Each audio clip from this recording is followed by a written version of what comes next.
Progrès entre sécurité et innovation. D'abord le débat de société. Une conductrice de 84 ans cet après-midi, en tout cas, comparaissait à La Rochelle pour homicide involontaire. Elle roulait à contresens. Une fillette à vélo a perdu la vie. Faut-il instaurer une visite médicale obligatoire pour conserver son permis? Faut-il oser une réforme de fond? On va en débattre dans quelques instants avec Rémi Joussaume, président de l'Automobile Club des avocats, et Karima Deli, qui est ancienne présidente de la commission transport et Parlement au Parlement européen. Puis cap sur la transformation du parc automobile. C'est le métier de la semaine, le rétrofit, ou comment donner une seconde vie électrique à nos voitures thermiques et également à nos camions et nos bus. Aujourd'hui, avec Jean-Jacques Serraf, co-président de la branche rétrofit chez Mobiliance, et Rétrogaz, une entreprise qui rétrofit les moteurs diesel. Sa fondatrice, Iphigénie Ngounou, nous racontera son aventure entrepreneuriale et industrielle. On vous souhaite la bienvenue. On est ensemble jusqu'à 20h. Les vraies voix Sud Radio. Et notre auditeur Luc de l'Essonne est avec nous. Bonsoir Luc. Bonsoir Luc. Bonsoir Cécile, bonsoir Philippe. Vous êtes dépanneur. Quelques petits conseils à donner à l'aube de ces départs en vacances? Eh ben, écoutez, c'est de faire une petite visite chez son garagiste avant de partir en vacances. Ça, oui. C'est pas mal. Pour aller faire quelques petits contrôles. Alors, les petits contrôles, c'est pas grand chose, hein. C'est de vérifier l'état des pneus, la pression à froid pour éviter que les pneus, ils explosent quand on part en vacances. C'est un peu embêtant. Faire vérifier son circuit de refroidissement. Là, surtout avec les grosses chaleurs qu'on a eues, c'est de vérifier que le circuit de refroidissement soit bien propre et puis à niveau, et que le ventilateur se mette bien en route. Pour bien refroidir, parce que s'il y a des embouteillages, c'est là que le petit problème peut arriver. Et puis voilà, et puis en profiter, si la clim n'a pas été vérifiée depuis un petit moment, c'est de faire vérifier sa climatisation et faire recharger la clim si elle en a besoin, si la clim n'est pas trop efficace. Voilà, c'est un petit peu des trucs un petit peu simples et de base qu'il faut faire. Qu'il faut faire pour partir, avant de partir. Un petit mot aussi sur les dépanneurs sur l'autoroute, et ça, ce sont bien entendu à votre endroit, vous dépanneurs, de faire très attention aux agents qui sont sur les autoroutes, et quand vous voyez un dépanneur, décalez-vous à gauche, s'il vous plaît. Exactement, ouais, c'est respecter le corridor de sécurité, c'est très important pour nous et pour tout ce qui est les patrouilleurs autoroute et les gens qui interviennent sur le bord de la route. Et Luc, vous qui êtes dépanneur, quelles sont les pannes les plus fréquentes en période d'été que vous avez sur les routes? Il n'y a pas d'essence. Alors là, on est responsable. Non, il n'y a pas trop. Non, il y a des problèmes des problèmes de chauffe-moteur là qui peuvent arriver là quand il y a des périodes comme ça qui sont un petit peu chaudes. Et les batteries aussi. Les batteries aiment pas alors les batteries aiment pas le froid, mais elles aiment pas du tout le chaud non plus. Donc ils aiment pas les différences de température importantes. Donc les batteries, ça arrive que les batteries, quand il fait chaud comme ça, que les batteries lâchent, ouais. Bon, en tout cas, merci beaucoup pour ces bons conseils. C'est vrai, faites attention sur la route et n'oubliez pas de vous arrêter, bien entendu. On vous donne des conseils toujours les mêmes, de boire et de vous arrêter assez régulièrement. Et en plus, aujourd'hui, les routes françaises quand même sont fournies en activité, même sur les stations-service. Merci beaucoup, Luc, pour tous ces bons conseils. Vous restez avec nous, on est ensemble jusqu'à 20h. Sud Radio. Sud Radio. Parlons vrai. Parlons vrai. Sud Radio. Parlons vrai. 9h-20h, les vraies voix qui font rouler la France.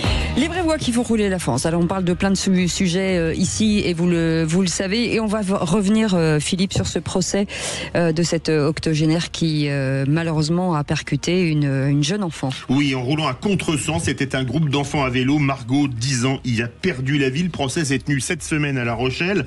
Un procès dans lequel la conductrice n'a montré aucune empathie pour les victimes et pour lequel on ne sait pas, la chauffarde ayant poursuivi sa route après avoir percuté les enfants, si elle était réellement victime ou pas d'un malaise au volant, une prévenue à la santé fragile, sujette au malaise a priori.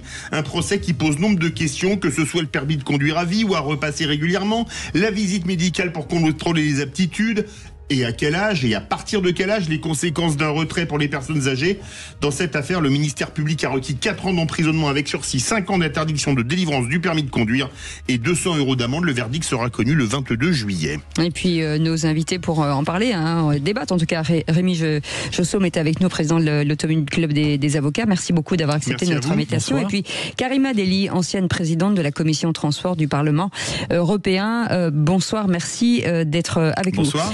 on va commencer avec vous, Rémi Jossaume.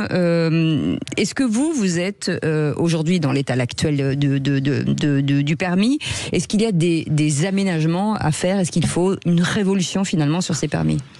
Bon, les seniors ne représentent pas une source d'insécurité routière d'une manière générale.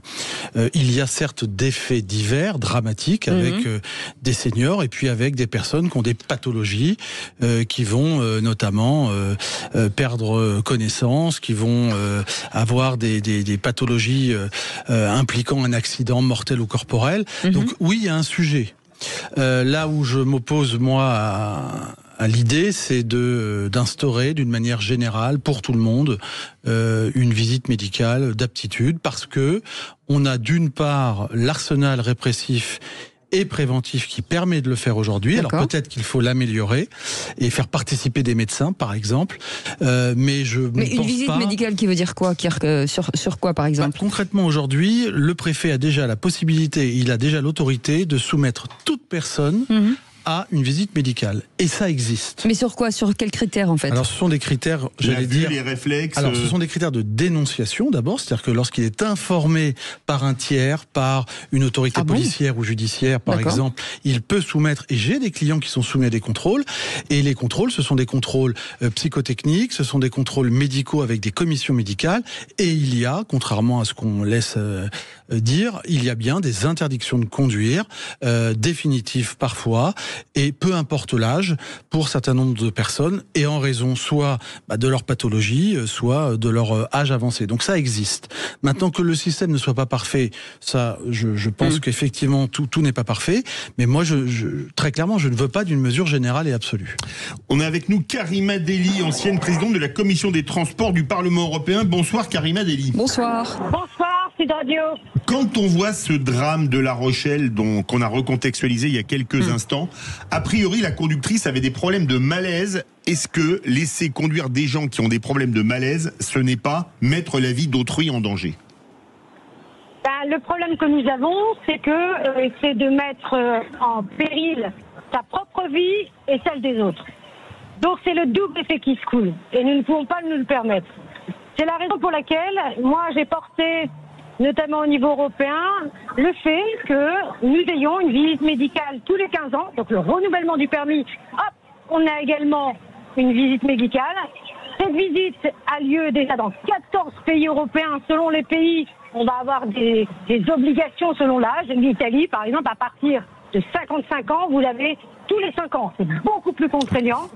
Cette mesure, elle vise à rentrer dans une dynamique, puisque je rappelle que nous avons aujourd'hui au niveau européen 20 000 morts sur nos routes, mais aussi nous avons un mort est égal à 7 blessés graves.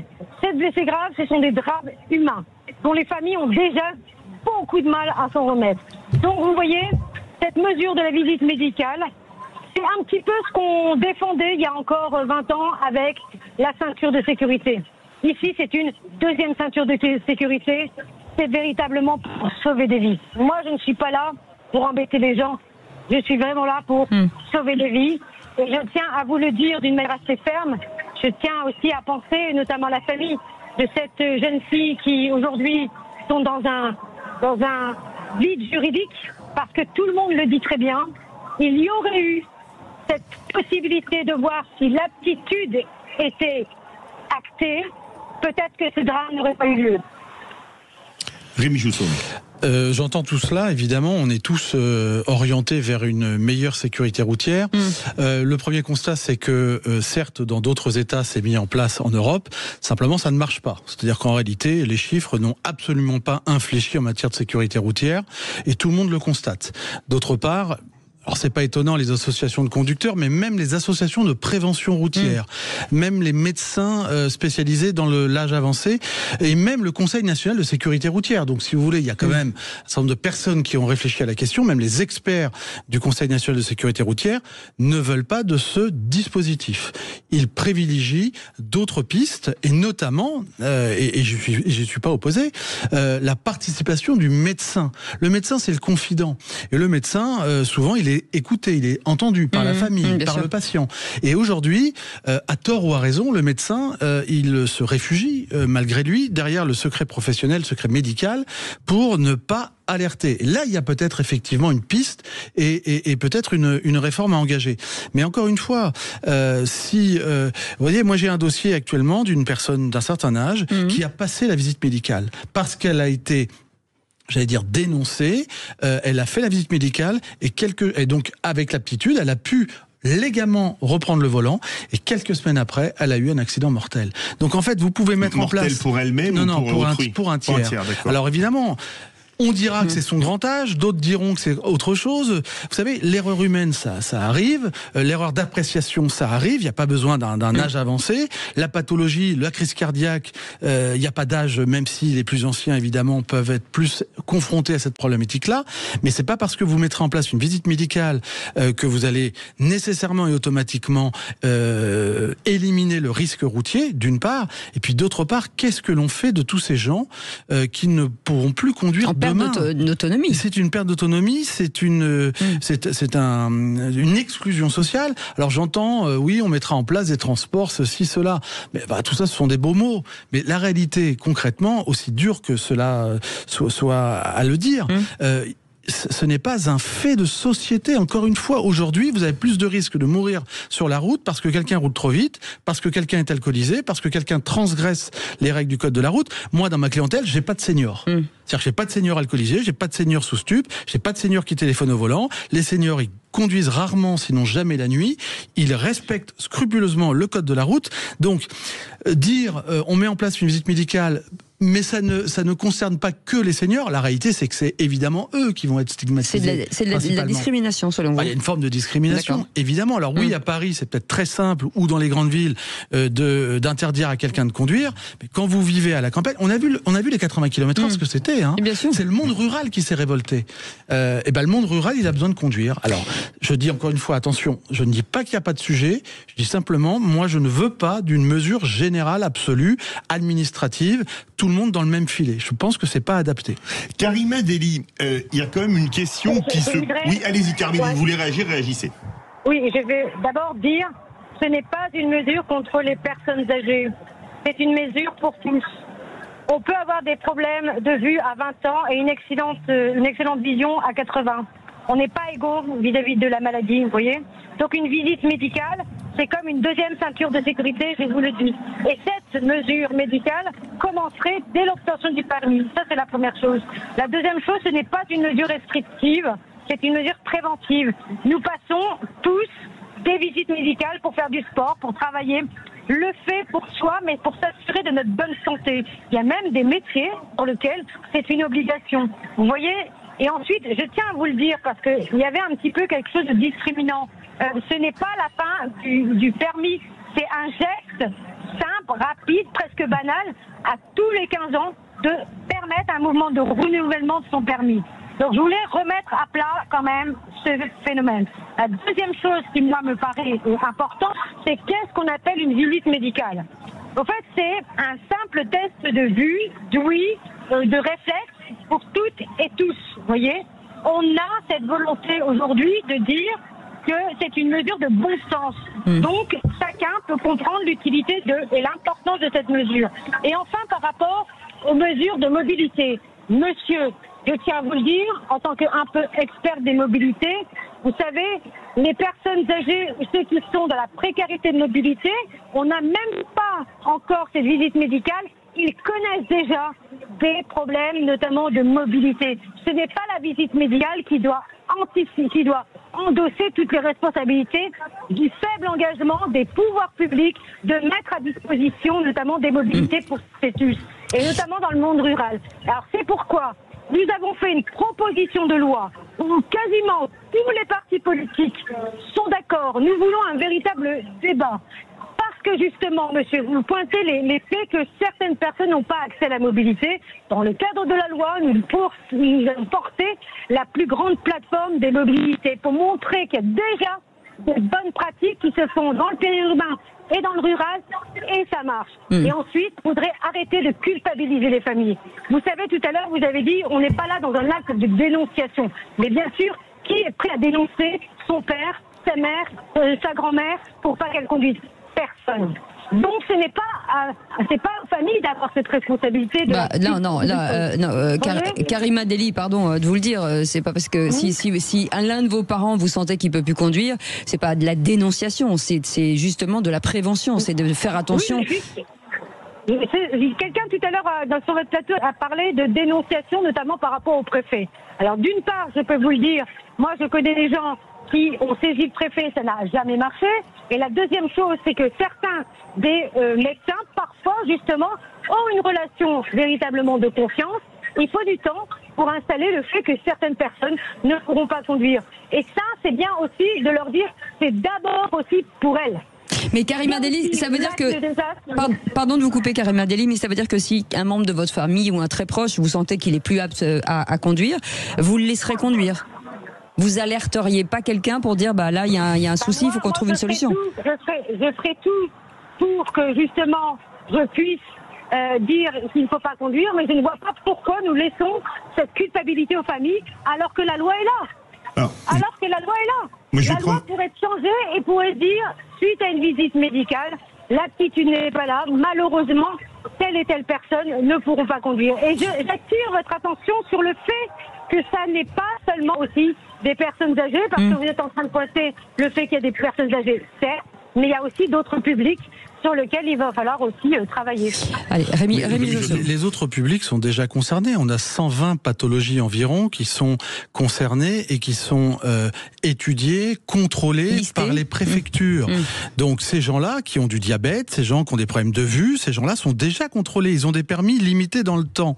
Donc moi, ce qui m'embête, c'est que j'ai l'impression qu'on est en train d'infuser dans l'esprit des gens qu'il n'y a rien aujourd'hui, qu'il n'y a absolument aucune mesure et que chacun fait ce qu'il veut. Voilà, chacun fait ce qu'il veut. Mais c'est pas le cas. Il y a déjà aujourd'hui un contrôle, un cadre réglementaire. Encore une fois, il est peut-être pas parfait, mais je ne veux pas d'une loi générale. Mais Rémi Jossaume, pardon, je vous coupe, Philippe. Il faut aussi compter sur l'espérance de vie qui aujourd'hui s'allonge. Soyons clairs. Moi, je vois des gens de 90 ans là où dans ma campagne qui conduisent. Donc, faut bien à un moment donné se dire à quel moment tout ça s'arrête en fait. C'est ce que les pouvoirs publics ont considéré être comme la meilleure politique à ce jour, c'est-à-dire l'autocontrôle et l'auto-interdiction. Quand ce n'est pas possible, je dis peut-être donc là avoir une réflexion sur le rôle du médecin traitant. Et puis moi je suis désolé, j'ai effectivement été consulté par des familles qui ont besoin d'interdire à leurs proches de conduire. Qu'est-ce qu'ils font? Ils prennent les clés, ils enlèvent la batterie et en réalité quand on veut alerter les pouvoirs publics, ça fonctionne. Il faut pas croire la voiture électrique, la voiture sans permis. Bien sûr, mais il ne faut pas croire non plus que les pouvoirs publics n'articulent pas les textes. Ce n'est pas vrai. Les préfectures agissent en conséquence. Karima Deli, c'est pas la première fois où il y a ce type de drame, et on a quelque part un sentiment que ça bougera jamais parce que les personnes âgées, c'est des retraités qui sont les bataillons lourds le jour des élections parce que c'est la catégorie qui vote le plus et que quoi qu'il arrive, on peut pas prendre un tel risque électoral. Est-ce que c'est pas un peu une triste réalité? Non, c'est pas une triste réalité parce que moi je fais confiance aux Français et dans toutes les enquêtes, les Français à plus de 60% sont d'accord pour cette visite médicale parce qu'ils veulent protéger notamment des vies, ils veulent protéger la vie des leurs. Ça c'est la première chose.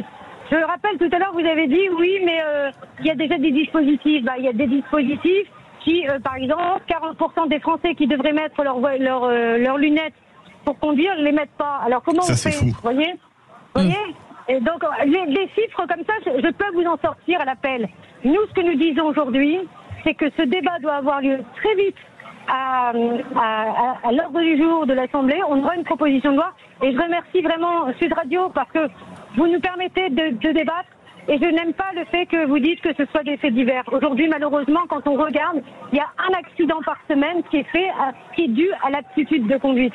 Donc merci Sud Radio et merci à vos auditeurs aussi de vous mobiliser parce que du jour au lendemain, ça peut arriver à n'importe qui. On dit pas du fait divers. Nous, on a dû débat de société. Débat de société. Oui, c'est pas pareil. Non, mais vous voyez là, typiquement, on a typiquement qu'on ait ce débat. Et je voudrais vous dire aussi que moi, j'ai le cœur serré quand je parle de ce débat parce que tous ceux qui m'entourent, je pense à l'athlète et cette grande dame qui s'appelle Pauline Desroulettes, vous voyez, oui. qui malheureusement aujourd'hui elle s'est vue arracher sa jambe parce que justement un conducteur de 90 ans ne savait plus conduire. Et ben je peux vous assurer qu'elle l'a accompagné aussi, cette personne âgée, et lui-même avait dit que il y aurait eu une visite médicale, peut-être que ce serait pas arrivé. Merci. Je pense aussi à d'autres comme Florène. Florène, si tu voilà, je pense qu'elle m'entend ce soir. Je voudrais lui dire que sa maman qui est décédée juste devant chez elle, vous voyez. Parce qu'un conducteur, 80 ans, l'a pris pour un conteneur. Ça, c'est pas possible. Mais, attendez. Et le cas qu'on a aujourd'hui en justice, ce ne sont plus aujourd'hui juste des faits divers. Aujourd'hui, ça se multiplie et vous avez un petit peu dit choses. C'est que si on ne fait rien, ça va s'accélérer. Oui. Donc moi, je préfère tirer la sonnette d'alarme et dire que c'est une mesure de prévention. Merci beaucoup. Il est grand temps de sauver des vies. Merci beaucoup. Mot de la fin peut-être vite. Oui, rapidement. Non, je suis désolé, ce sont fort heureusement, des faits isolés, aussi dramatiques soient-ils évidemment. Et là maintenant, on nous sort le chiffre d'un accident par semaine, chiffre qui n'est absolument pas documenté. Et fort heureusement, on est loin d'avoir ce genre de situation.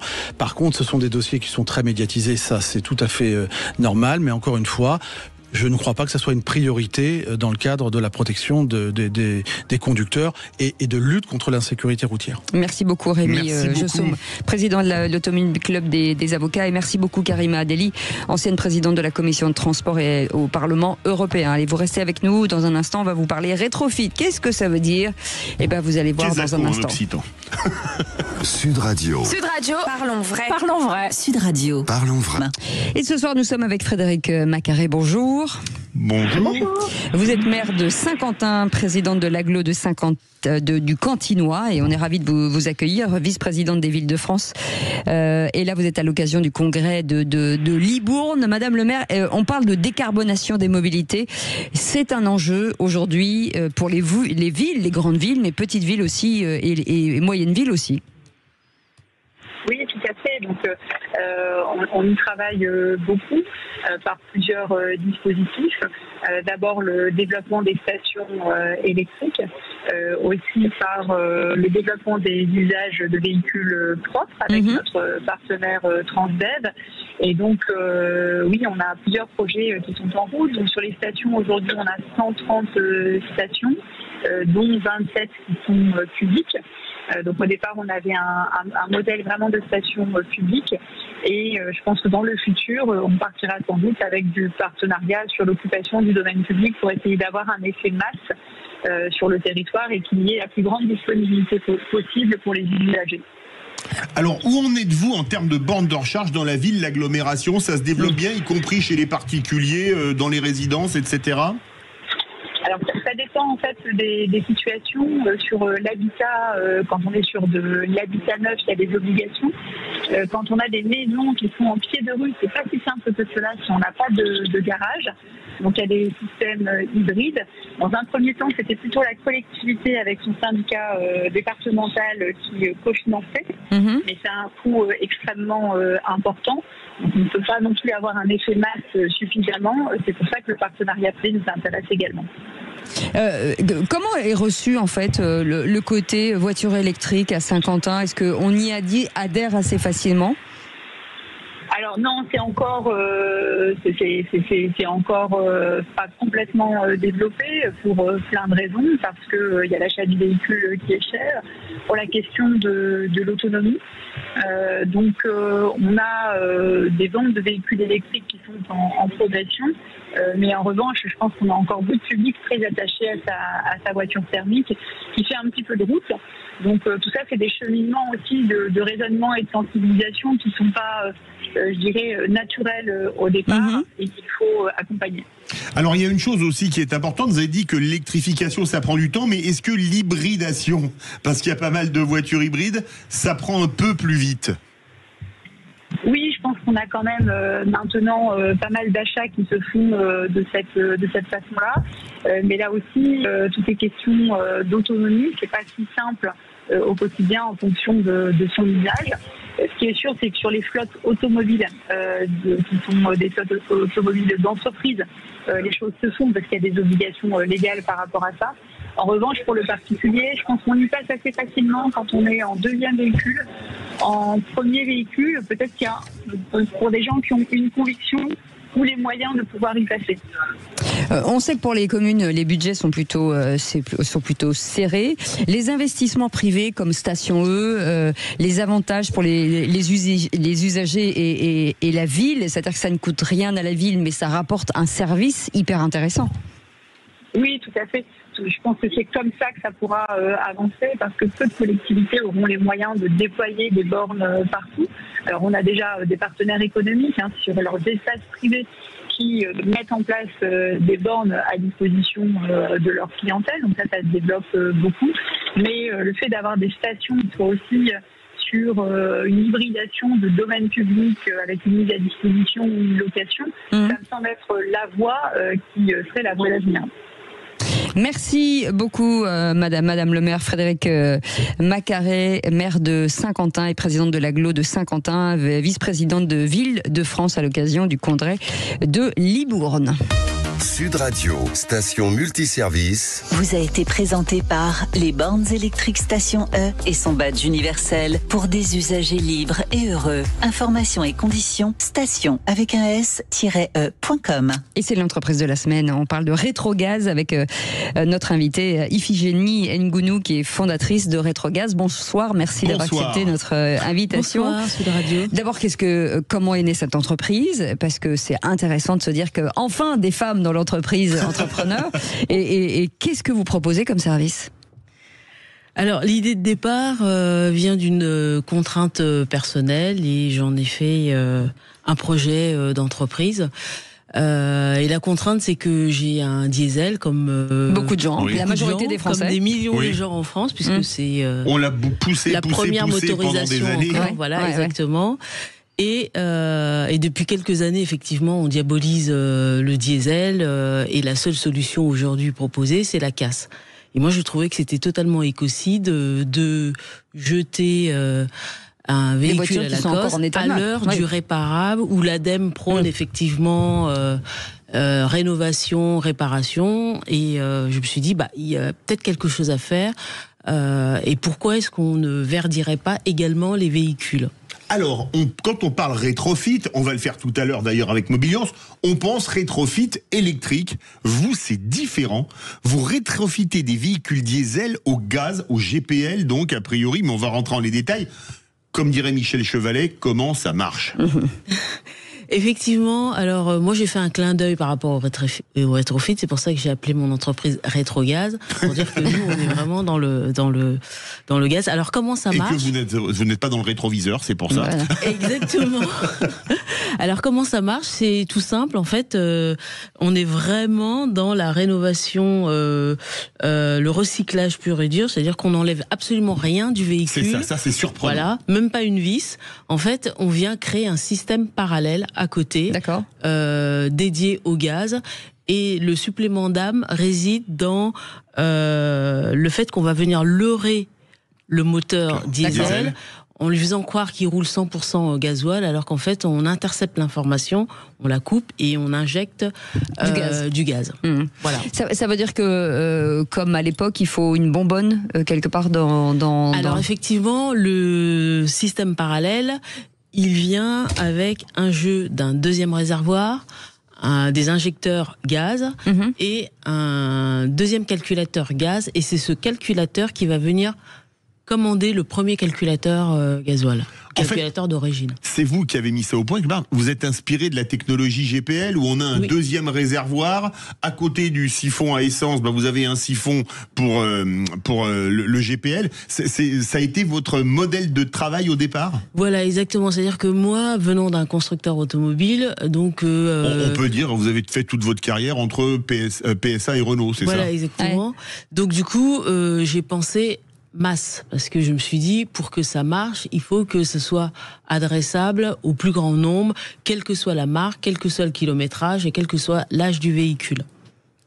Une fois qu'on a dit ça, on se dit maintenant il faut que ce soit accessible financièrement. C'est ça. Oui. Parce qu'en fait l'écueil du véhicule électrique. Donc moi je me positionne parce qu'un rétrofit qui coûte 3 fois le prix de la voiture, c'est pas la peine. Voilà. Alors moi je suis pas contre l'électrique, c'est pas une. Moi je suis dans une phase transitoire. C'est en attendant le tout à l'électrique. Oui. Comment on fait pour mettre un pied dans la transition énergétique et écologique. Là, pour le coup, on est vraiment dans la transition, c'est voilà, ça. Ce qu'on a tendance à oublier. Et donc, du coup, effectivement, je me suis dit, il faut une innovation frugale, c'est-à-dire qu'on part de quelque chose qui existe. C'est ça, en fait, le sens étymologique de l'innovation. C'est-à-dire, on améliore l'existant, soit par l'usage, soit par... Une voiture augmentée, quoi. Voilà, exactement. Et donc, du coup, j'ai regardé en France et hors hexagone, qu'est-ce qu'il se faisait, et je suis partie de la technologie qu'on faisait pour l'essence, puisqu'on a un constructeur notamment en France qui fait en première monte des véhicules hybrides essence GPL. Oui. Et donc là je me suis dit pourquoi ne pas faire la même chose pour le diesel. Et donc j'ai regardé hors hexagone, il se trouve que c'est une technologie qui existe depuis plus de 10 ans, le couple diesel GPL, ça marche, simplement ça n'avait pas été validé en France pour le procédé d'injection et pour la proportion du gaz. Là, aujourd'hui, c'est certifié donc ? Alors, moi, je suis fière de dire que nous avons travaillé main dans la main avec le ministère de la Transition écologique qui a validé notre procédé, effectivement, et on a un arrêté qui encadre notre activité. Vous l'avez dit, le diesel, ça a duré pendant des décennies en France. Est-ce qu'on peut rétrofiter tous les moteurs, les vieux moteurs à injection indirecte et les moteurs plus récents à injection directe, avec ou sans rampe commune, on peut rétrofiter tous les moteurs diesel ? Alors, oui, notre solution est universelle. Ça, c'est génial. Et je vous dirais que c'est comme pour la cuisine. Plus le véhicule est ancien et meilleur c'est. C'est comme une vieille marmite. Moi, me parler de cuisine à 19h41 après avoir dit le mot frugal, c'est une torture. Elle a parlé de vieille marmite en vous parlant. Déjà, elle vous connaît bien. Mais je ne suis pas sourd comme un pot. Est-ce que on l'adapte à tous les véhicules ? Parce que est-ce que quand on a une petite voiture diesel, puisqu'il faut mettre un autre réservoir, est-ce que c'est possible quand même ? Alors oui, effectivement, c'est adaptable à tous les véhicules. Donc aujourd'hui, nous, on loge le réservoir, le deuxième réservoir, à la place de la roue de secours, donc ce qui permet au propriétaire de garder l'entièreté de son coffre. Et si jamais il n'y a pas d'emplacement de roue de secours, alors la loi nous permet de le mettre sous le châssis dès lors qu'il y a au moins 40 cm de garde-sol. Ah oui, donc un véhicule plutôt... En matière d'autonomie, en gaz, j'imagine que ça dépend des voitures, mais l'autonomie c'est quoi avec un plein gaz ? Alors, il faut savoir qu'avec 1 litre de GPL, vous parcourez 10 km. D'accord. Donc, en fonction des modèles de véhicules, donc évidemment, la taille du réservoir va changer. Nous, aujourd'hui, on appose des réservoirs qui vont de 34 litres à... pour les véhicules... personnels. Oui, bien sûr, voilà, ça va de... Voilà, exactement. Ça varie de 34 à 67 litres pour les 4x4. D'accord. Alors, vous avez 2 process. Vous avez rétrogaz G2 gazole gaz et rétrogaz EG essence gaz. Vous faites tout à la fois en même temps ? On fait les deux, oui. On n'est pas discriminant. Vous n'êtes pas discriminant. Si vous voulez avec une voiture essence, il n'y a pas de problème. Exactement. Alors, il y a une question quand même qui est importante, c'est le coût. C'est ça. Combien ça coûte ? Parce qu'il y a les pièces, évidemment, parce qu'il y a pas mal de pièces, il y a le réservoir, faut mettre un orifice pour le gaz, un calculateur gaz, un vapodétendeur, la commande de sélection de carburant, l'injecteur gaz, pièces et main d'œuvre, combien ça coûte ? En moyenne. Alors en moyenne, ça coûte aujourd'hui 3 500 € TTC. D'accord. Et ça va de 3 000 € à 4 500. D'accord. Voilà la fourchette. Est-ce qu'aujourd'hui, ce qu'on reprochait aujourd'hui à l'électricité, est-ce qu'on en trouve partout ? Est-ce que la plupart des stations-service peuvent, en tout cas, est-ce qu'on peut prendre du gaz partout ? Alors le GPL, effectivement, il est disponible sur autoroute dans les stations parce qu'il y a une loi qui oblige effectivement les pétroliers à fournir en énergie, puisqu'on n'a pas le droit de tomber en panne de carburant. On prend une amende si on tombe en panne sur autoroute. Exactement. Et hors autoroute, faut compter en moyenne une station. Donc dans les villes, faut compter une station sur 6. D'accord. Alors, vous avez parlé de 3 500 à 4 500 €. Au bout de combien de temps à peu près, avec une consommation à 10 litres au 100 au GPL, au bout de combien de temps on amortit ? globalement? Alors, en termes de consommation, moi, je dirais que l'amortissement est basé plutôt sur du variable, puisque au moment où on se parle, et en fonction du coût du GPL au moment où on se parle, et du coût du gasoil ou de l'essence, je dirais que aujourd'hui, on a calculé que à peu près sur 42 000 kilomètres, c'est amorti. Alors après, ça dépend du nombre de kilomètres que les gens parcourent par an. C'est toujours moins cher que d'acheter une voiture neuve. Il y a des voilà, exactement.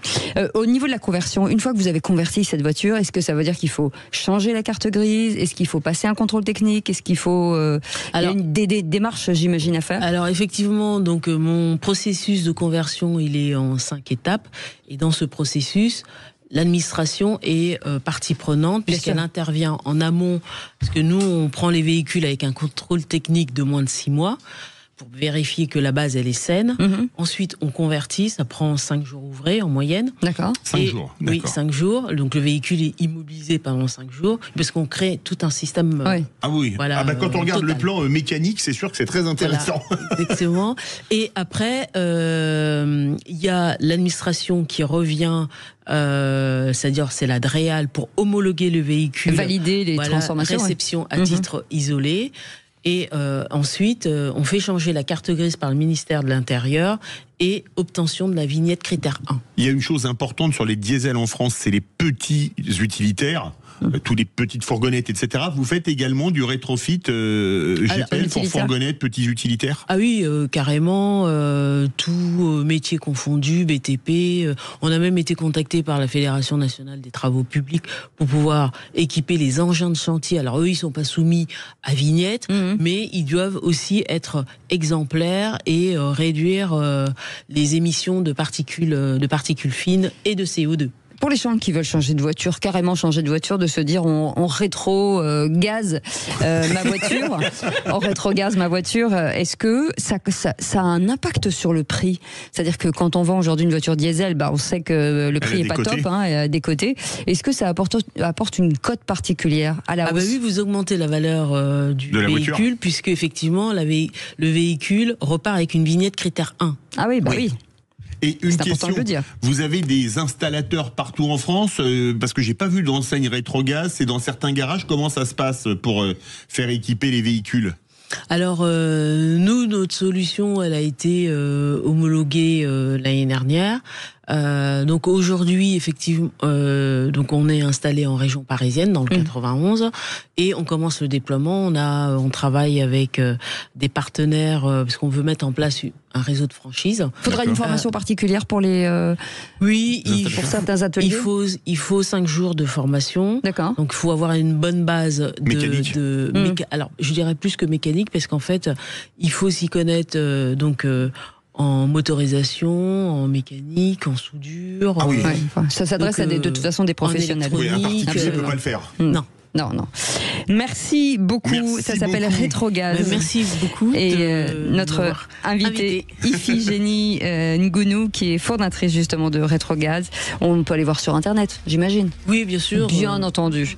Merci en tout cas d'avoir accepté notre invitation. Et puis on va vous traiter aussi le rétrofit, ce qui est un peu pareil, mais avec de l'électricité. Comme ça, tout le monde a son choix. À tout de suite. Sud Radio, c'est vous qui donnez le ton. Merci de donner la parole, et vous êtes une radio engagée. L'information est pertinente. Sud Radio, parlons vrai. Sud Radio, les vraies voix qui font bouger la France. 19h-20h, les vraies voix qui font rouler la France. Les vraies voix qui font rouler la France. Et on roulait il y a quelques instants, Philippe David, au gaz. Et cette fois-ci, on va rouler à l'électricité avec le métier de la semaine Rétrofit, avec Jean-Jacques Seraf qui est avec nous, co-président du métier Rétrofit de Mobiliance et directeur général de Kinomic. Bonjour, merci d'avoir accepté notre invitation. Donc là, c'est pareil, on est vraiment dans la transition, dans ce qu'on appelle la transition forcément énergétique et écologique, tout ce qu'on veut, de ces voitures que l'on peut transformer pour qu'elles continuent à rouler sur la route. C'est la fin des ZFE. Enfin, il n'y a plus de ZFE réellement, mais comme quoi, là, à Paris, vous avez vu la réglementation que pendant les grosses chaleurs, les critères 1 et critères 2. Alors, vous avez nous expliqué ce rétrofit. D'abord, nous raconter ce que c'est, à qui ça s'adresse et combien ça coûte en général. Voilà, très bien. Écoutez, le rétrofit, pour un rappel, c'est donc l'action technique de changer un véhicule thermique en un véhicule 100% électrique, c'est-à-dire qu'on enlève tous les composants du thermique, le moteur, l'échappement, la boîte de vitesse. On va effectivement avoir des éléments communs. Quelle que soit la motorisation. Alors oui, quelle que soit la motorisation. C'est vrai que souvent ce sont des véhicules diesel également. Et là, on va les remplacer par une nouvelle chaîne de traction électrique sous garantie qui donne lieu, grâce à l'arrêté de mars 2020 sur le rétrofit, qui donne lieu à une homologation par type, c'est-à-dire que le véhicule est homologué et on peut en produire autant de fois qu'on le souhaite, et donc de permettre effectivement également de changer la carte grise en une carte grise zéro émission, avec une vignette évidemment zéro émission. Alors ce qu'il y a d'important, c'est qu'aujourd'hui on peut rétrofiter, outre les véhicules particuliers, les petits utilitaires, on l'a vu sur le site de Mobiliance, vous pouvez faire maintenant des bus, des cars évidemment, et également même du véhicule industriel. On peut, jusqu'à quel tonnage on peut arriver à rétrofiter un véhicule industriel? On n'est pas encore aux 38 tonnes Alors non, mais on a effectivement une grande variété de métiers au sein de la filière. On vous avez parlé des lourds, mais il y a aussi les deux roues, par exemple. Oui. Et ça fonctionne bien également. Mais c'est une question de gabarit, c'est pour ça que je parle de lourds. Alors effectivement, on a... Les deux roues, c'est réservé à Cécile. Alors on peut rétrofiter effectivement des véhicules lourds, ça peut aller sur des camions et ça peut être effectivement de gros véhicules industriels. Il y a pas de limite technique en réalité dans le rétrofit. C'est plutôt après, il y a effectivement des limites réglementaires puisqu'il faut respecter. Parce qu'on ne peut pas dépasser le PTRA, le poteau roulant autorisé, batterie incluse. Exactement. Donc là, il y a cette limite technique, mais sinon au niveau, je dirais, technicité, tout peut être rétrofité. Après, il y a des business qui fonctionnent mieux que d'autres avec le rétrofit, bien entendu, et on le voit effectivement dans la filière. Sur le prix, bien entendu, je le disais tout à l'heure par rapport au gaz, il y a une valeur ajoutée quand vous changez, forcément, et que vous devenez critère 0, je crois. Exactement. Voilà. Il y a un tarif qui, ça permet de donner une valeur un peu supérieure à la voiture aujourd'hui, à la revente. Alors. Oui, disons, en tout cas, l'objet de changer effectivement sur un véhicule électrique permet effectivement de redonner de la valeur puisqu'on est sur un véhicule critère 0 et on devient finalement un véhicule 100% électrique comme un autre. Donc on est complètement éligible à tous les avantages, que ce soit des avantages fiscaux. On parle, vous en avez parlé dans l'émission précédemment, mais on en parle souvent de la loi L'Homme, par exemple. Bien sûr, oui. Et pour les grandes entreprises, ça devient donc un nouvel outil de décarbonation, au même titre pour les parcs automobiles. Pour les parcs automobiles, pour les parcs de véhicules utilitaires, véhicules utilitaires légers. Évidemment, le réflexe est d'acheter du véhicule neuf, mais sur des véhicules qui sont souvent d'ailleurs très équipés ou aménagés. Vous savez, quand on parle des petits véhicules utilitaires avec beaucoup d'aménagements. Les artisans, par exemple. Comme pour les artisans ou pour les flottes de grandes entreprises, eh bien, le fait de rétrofiter permet de garder tous ces aménagements du véhicule qui sont spécifiques aux différents métiers et donc de transformer le véhicule et de lui donner une nouvelle vie. En fait, là, l'idée, c'est on a une transformation tellement profonde du véhicule qu'on va donner une nouvelle vie et le véhicule est reparti pour un nouveau cycle de plusieurs années. Merci mille fois Jean-Jacques Seraf d'avoir accepté cette invitation. Vous êtes coprésident du métier rétrofit de Mobiliance et directeur général de Kinomic. Merci beaucoup. À vous. Merci beaucoup à notre équipe formidable avec Aude, avec Maxime, avec Nelly, Paul, Félix, bien entendu. Merci Philippe David. Absolument, merci à vous. On se retrouve demain. C'était notre dernière des vraies voix qui font rouler la France. Ça a été le plaisir de faire avec vous. Merci pour cette saison. Merci pour cette saison. Et puis demain 17h, Fred est dispo. Et tout de suite, les essentiels de Sud Radio avec John Rakoto-Zafi. Passez une très belle soirée. Salut, à demain. Sud Radio. Sud Radio. Parlons vrai. Parlons vrai. Sud Radio. Parlons vrai.